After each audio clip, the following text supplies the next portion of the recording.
Oke, assalamualaikum warahmatullahi wabarakatuh. Selamat siang teman-teman semuanya. Kenalin nama aku Istiqomah.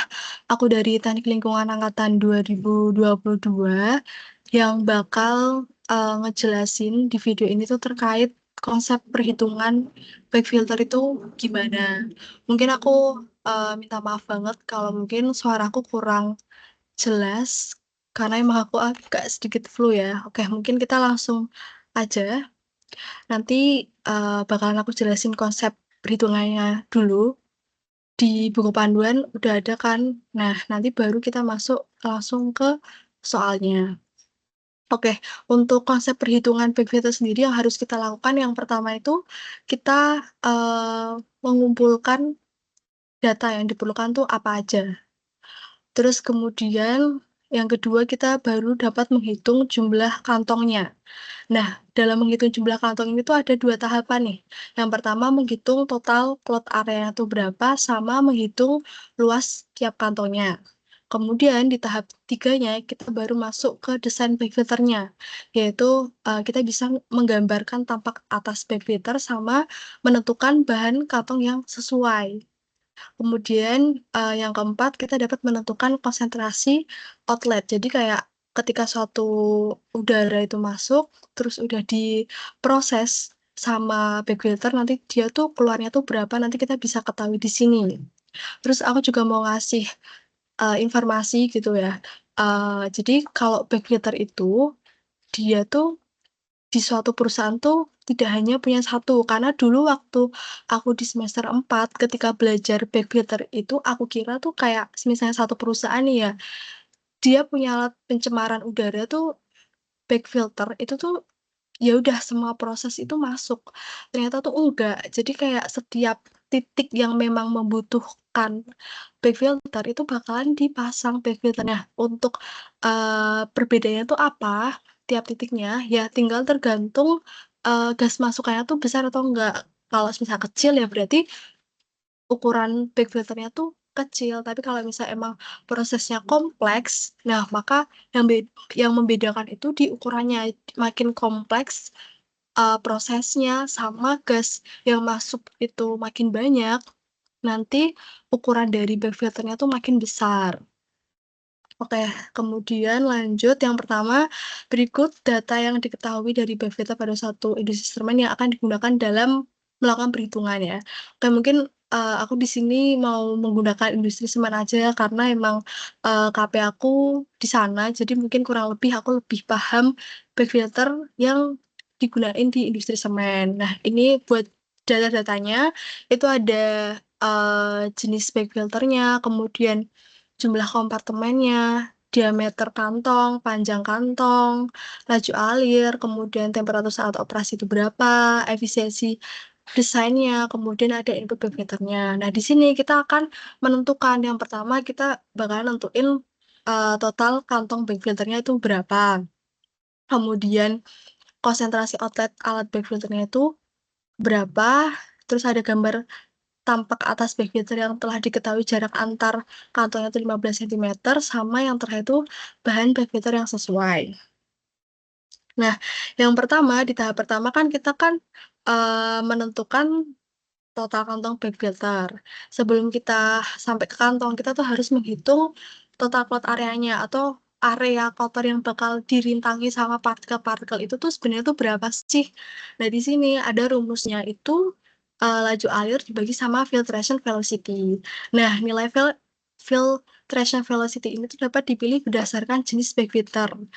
Nah, kita kan tadi di awal udah tahu kan, kalau misalnya kita bakalan ngedesain back filter itu menggunakan jet pulse. Makanya di sini filtration velocity-nya itu nilainya antara 2 sampai 15. Jadi kalian bisa ngambil di rentang nilai tersebut.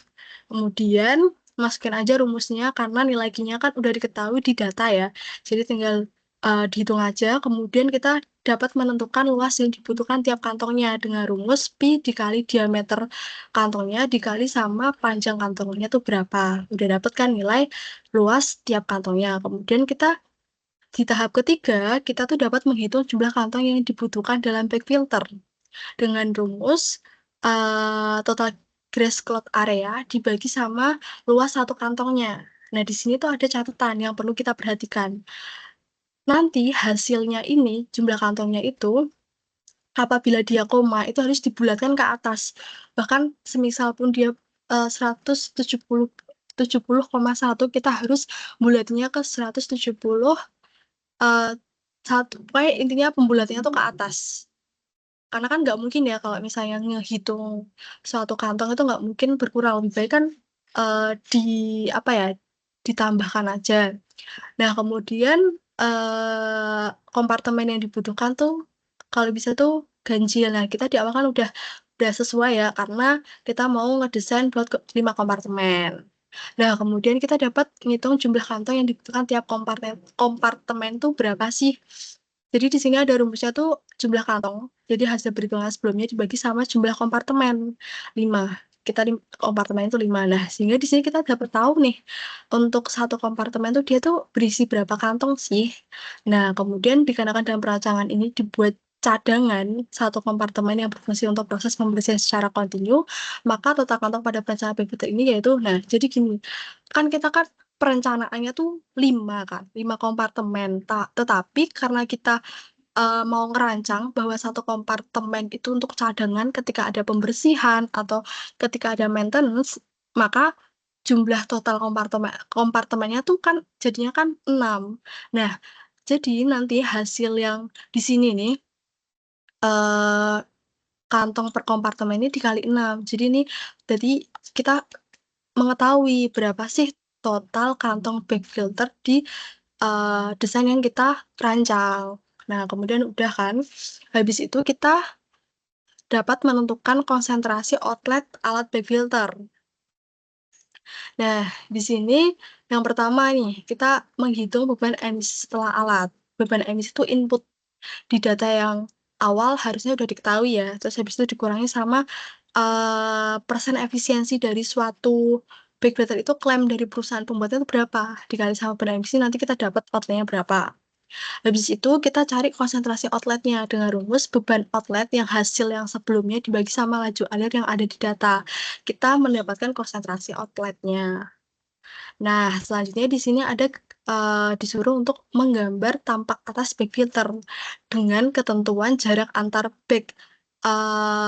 backcloth-nya itu 15 cm. Jadi tinggal hitung aja tadi satu kompartemen tuh isinya tuh berapa, terus mau dibikin barisnya tuh berapa, kolomnya berapa. Nah, nanti untuk kalian bisa dapet panjang ini sama panjang ini, ya berarti kalian hitung kayak misal ini sekatnya tuh ada berapa nih sampai ke sini.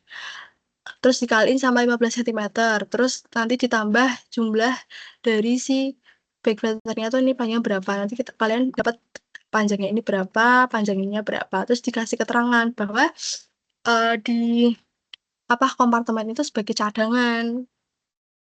Nah, kemudian kita juga dapat menentukan si bahan backfilter yang sesuai. Jadi di sini kita kan di data kan kita udah tahu ya kalau misalnya ada suhu operasi. Nah, itu tinggal kita ubah dulu aja jadi konversi dari Celsius ke Fahrenheit. Terus kemudian kita sesuaiin aja mau nanti hasilnya berapa dan nanti kita bisa menentukan lah intinya mana bahan yang sesuai sama suhu yang masuk dari backfilter yang akan direncanakan. Nah, mungkin karena untuk konsep doang mungkin dulu kita langsung aja ke perhitungannya ya. Di sini ada contoh punya aku di tahun lalu. Oke, di sini kita tahu ya buat data-data yang udah diketahui ini ya. Di sini kita tingginya nggak 2,5 ya, kita pakainya menggunakan 3 meter sama di sini untuk jenis bagosnya untuk reverse air, jadi nggak yang sebelumnya kan jet pass, kita pakai reverse air di sini. Oke, yang pertama mungkin ini tahapannya agak beda sama yang sebelumnya, tapi secara keseluruhan sama intinya. Yang pertama tuh di sini bakalan menentukan konsentrasi outlet alat backhouse filternya. Jadi backhouse sama backfilter itu sama aja ya, cuma kayak beda penyebutan aja. Jadi jangan bingung. Terus habis itu kita melakukan perhitungan total cloud area dengan rumus laju alir dibagi filtration velocity-nya itu berapa. Nah, di sini kan karena kalian harus hati-hati terkait satuan ya, karena kan di sini kan laju airnya tuh masih dalam satuan meter kubik per menit. Sedangkan nilai yang ada di ketentuan ketentuan ini filtration velocity itu dalam satuan feet per menit. Jadi lebih baik di sini kalian ubah dulu nih satuan laju alirnya yang awalnya dari meter kubik per menit dijadiin feet kubik per menit. Nah, kemudian kita nentuin nilai apa namanya filtration velocity-nya yang bakalan kita pakai. Nah, di ketentuan ini untuk jenis reverse air itu tuh antara nilainya 1 sampai 4 ya kan. Nah, di sini uh, akhirnya aku memutuskan buat ngambil 2 di nilai tengahnya. Kalian bebas kok mau ngambil 1 atau 2, 3 ataupun 4 itu nggak apa-apa. Kalau di sini aku pakainya 2. Habis itu kita masukin aja dengan rumus laju air dibagi filtration velocity kita dapetin total cloud area itu sekian. Terus di sini kan awalnya kan masih fit nih. Nah, jangan lupa untuk dijadiin meter persegi. Nah, kemudian kita lanjut ke luas permukaan tiap kantongnya. Rumusnya itu pi dikali diameter dikali panjang kantongnya itu berapa. Nah, udah diketahui, lanjut kita melakukan perhitungan jumlah kantongnya. Jumlah kantong tuh rumusnya total gross cloud area dibagi sama luas permukaan tiap kantongnya. Nah, di sini kan kita dapat nih, ternyata 174,13. Nah, ini kan walaupun dia komanya tuh 1, tapi dia kan pembulatnya ke atas, selalu ke atas. Jadi kita bulatkan menjadi 175 unit. Kemudian kita baru melakukan perhitungan jumlah kompartemen. Nah, kan di sebelumnya kita udah rencanain kalau misalnya jumlah kompartemennya tuh bakal direncanakan 5 kompartemen. Kemudian kita hitung nih, sebenarnya per masing-masing kompartemen itu ada berapa banyak kantong. Nah, kemudian kita hitung dengan rumus kantong per kompartemen, yaitu menggunakan 175 dibagi sama jumlah kompartemennya. Ada 35 bag per kompartemen. Nah, karena kita di perencanaan ini tuh istilahnya mau dibuat cadangan 1, jadi ketika ada maintenance atau ada pembersihan itu ada sebagai penggantinya lah istilahnya. Nah, di sini makanya di sini 210 kantong karena kan kita udah enggak apa ya istilahnya kita udah nggak punya 5 kompartemen lagi. Karena ada satu cadangan berarti 6 kompartemen. 6 dikali 35 jadinya 210 kantong. Habis itu kita melakukan perhitungan konsentrasi outletnya. Sebelum kita masuk ke konsentrasi outlet, kita harus menghitung outlet beban emisi setelah alat. Jadi kayak sebenarnya tuh ketika udara kotor yang masuk, udah diproses di bag filter, dia tuh keluarnya berapa sih sebenarnya? Nah, di sini menggunakan rumus beban emisi awal dikurangi uh, total perhitungan persentase efisiensi dikali beban emisi awal. Nah, didapatkan nilai 0,096 kilogram per jam. Nah, mungkin jangan lupa aja dikonversi ya jadi kilo per menit. Hati-hati buat konversi karena ini di sini banyak banget konversi yang memang biar sesuai lah perhitungannya. Kemudian kita baru dapat menghitung si konsentrasi outletnya dengan rumus beban outlet dibagi sama laju alir yang kita miliki ya. Oke, habis itu ini juga ada konversi, hati-hati di sininya. Nah, selanjutnya tinggal kita menghitung gambar tampak atasnya. Nah, tadi kan udah itu kan, udah tahu tuh kalau misalnya 35. Nah, mau dibuat berapa barisnya atau mau dibuat berapa kolomnya ke bawahnya. Nah, kemudian untuk menentukan ini sama ini, kita tinggal ya hitung aja kayak sekatnya ini tuh ditambahin terus ini panjang diameter katanya tuh berapa nanti dapet ini. Terus diberi keterangan aja, oh di sini sebagai cadangan. Tuh, terus habis itu yang terakhir tuh tinggal bahan backhouse filternya ya. Di data kan kita dikasih bahwa dia tuh dioperasikan pada suhu 80 derajat Celcius ya. Nah, sehingga kita konversi aja suhu Celcius tersebut menjadi Fahrenheit, kita dapatkan 176 Fahrenheit. Nah, kemudian kita lihat kan di ketentuan. Nah, di sini 176 Fahrenheit. Nah, di sini kita, kalau di sini berarti berdasarkan hasil konversi suhu di atas, diketahui suhu inlet bakehouse itu sebesar 176 Fahrenheit, maka dipilih bahan yang digunakan untuk bake filter adalah bahan jenis polyester, karena tahan panas sampai suhu 275 Fahrenheit. Nah, ini kita pakai yang polyester. Mungkin ada yang nanya, "Mbak, kenapa nggak pakai 180? Kenapa nggak pakai yang 200 aja?" Nah, mungkin pertimbangannya, kita nggak boleh, ngambil bahan tuh yang terlalu mepet dengan hasil perhitungan kita. Kan bisa aja kayak dalam satu proses dia tuh suhunya tiba-tiba naik. Jadi kan kalau misalnya dia bahannya tuh istilahnya kita patokin yang bener-bener kita ambil yang mepet, itu kan nanti takutnya si kainnya tuh bisa kebakar ya. Nah, biasanya tuh hal-hal tersebut yang sering banget kejadian di bag filter. Biasanya karena emang suhunya panas, terus jadinya sering terjadi kebakaran di, apa namanya, di kainnya. Makanya kita pilih yang istilahnya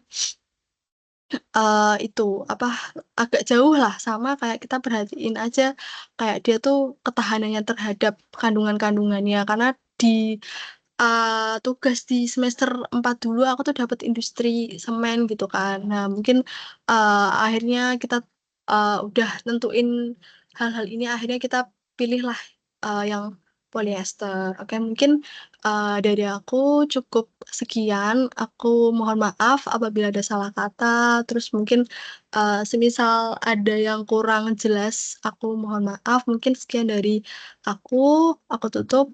Wassalamualaikum warahmatullahi wabarakatuh.